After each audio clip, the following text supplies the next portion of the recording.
know as well as I, Lord Monckton, that the UN has stated this in their biological diversity assessments. Maurice Strong has said this.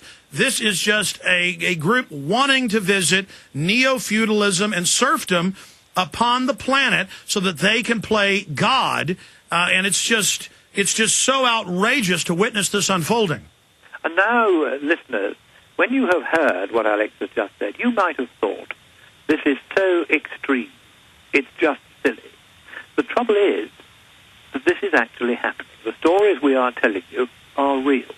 Factories being closed down, big ones in Britain being closed down in the United States, factories that would have opened, not opened. In Australia, farmland being taken out of use, and now by a new and pernicious extension of the doctrine of eminent domain. Not only can the state take away your land in the United States, it can take it away without a penny of compensation, as it is already doing in Australia. And all of this in the name of a problem that doesn't exist. There is no climate problem. The climate has always changed, it always will. Humankind has a minuscule effect at the very worst. We are a bit part player in all this. There is no danger. We could burn as much fossil fuel as we like, create as much CO2 as we like. It wouldn't make any difference to the climate. But these people have managed, by lying and lying and lying again, to pretend that there is a problem where there isn't one. And who is going to get hurt the most? It's not the rich.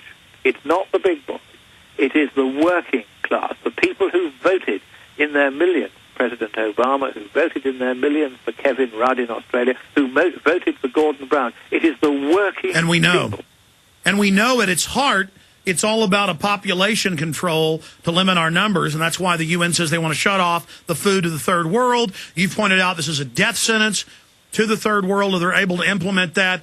And in closing, obviously, it's circumstantial. They always use unusually hot weather, which is really normal in certain biosphere areas, as to say, oh, look, it's hot, or, oh, look, there's a dust storm.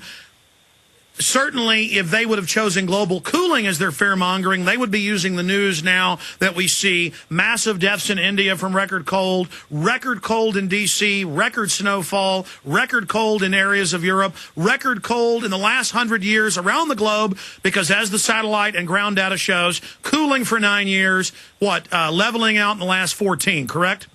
That's exactly right. The last 15 years has been no statistically significant warming, and this winter is likely to be one of the coldest 6 winters of the whole of the last 100 years. Now, of course, one bad winter doesn't make a trend, but we have now had 3 bad winters on the trot in the Northern Hemisphere. We've had 3 bad summers on the trot, certainly in the United Kingdom. I don't know what it's been like in the States. And so certainly we're not getting the pattern of relentless, rapid warming, which is what the models predicted. Now, of course, again, they will say that a short trend isn't necessarily the same thing as a long trend. You can get downtrends even in an uptrend. Yes, you can, but it's now becoming apparent that over the last 30 years, we simply haven't seen anything like the warming that the models have predicted. They have got it wrong exactly as we all said they had, and there's now no denying it, and yet they are cruelly killing off the jobs of working people throughout the Western world, and all of this for a chimera, all of this to make themselves rich at your expense. And, of course, they also sell it as if they want to help the third world, but their own admissions, this would kill tens of millions a year who are on the verge, on the edge of starvation. This is a death sentence. It already is killing tens of millions. The awful thing is that the doubling of world food prices that was caused by the biofuel scam, taking a third of the U.S. agricultural land out of producing food for people who need it and into producing fuel for clunkers that don't. The effect of that is to double world food prices, pricing food out so that poor people around the world can't afford it. There have been major food riots in a dozen different regions. People are being killed worldwide by the belief in global warming that is so fake and so bogus. And so these profiteers are profiting out of the deaths of millions in poorer countries, and not a word of this is appearing in any of our mainstream news. Isn't that, Lord Monckton, genocide under the Nuremberg Code? Yes, I think you make a very good point there. And I think that if somebody were to bring Al Gore up in front of the International Criminal Court for having caused the death of millions by the lies that he has been spreading, a conviction would be found. He would be found to have committed crimes against humanity, and the penalty for those, as various people have discovered recently, is death. Lord Monckton, let me say bye to you during the break and also give out your website on the other side.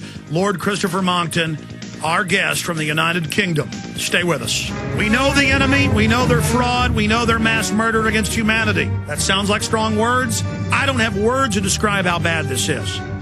They're brainwashing the children in every public school in America. They have them coming home reporting their parents, writing out eco-cop reports on them. It is Orwellian.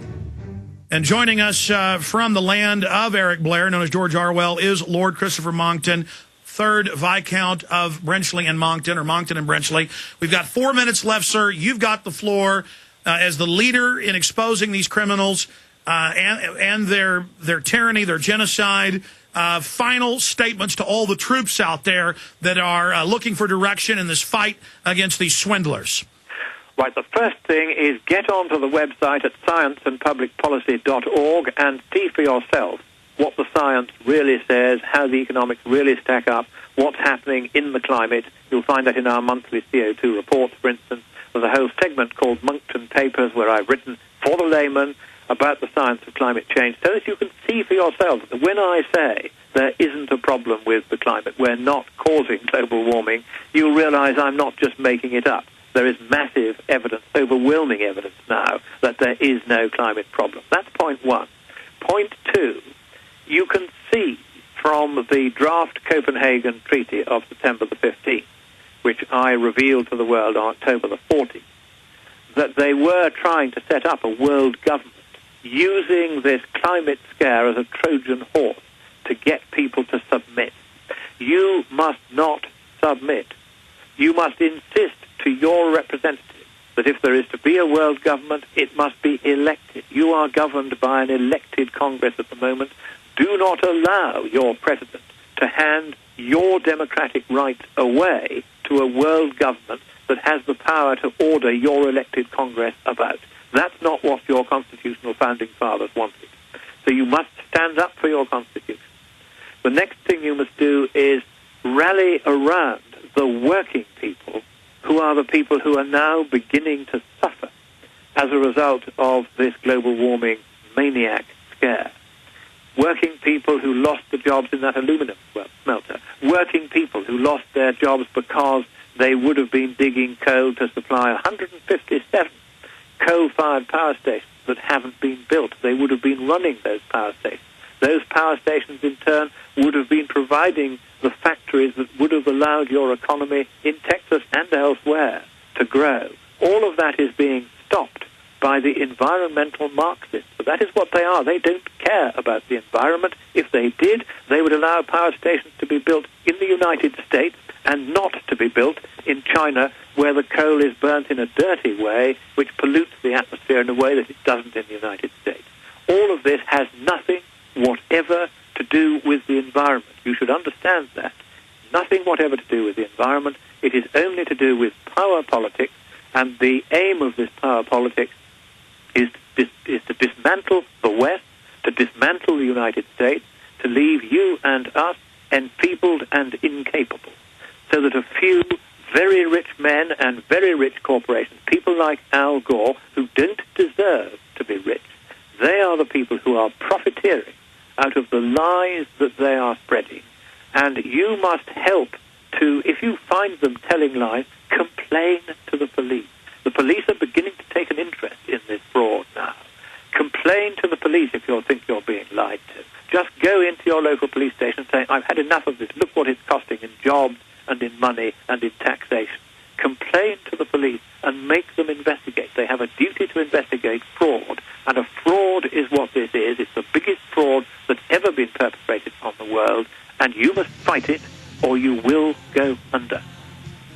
Well said, well done. Thank you so much, Lord Monckton, for your leadership in Copenhagen as we blew up one of their larger capital ships, but the fight is still on. But we're learning that we can have victory because we have the truth. All they have is fraud, lies, corruption, and genocide.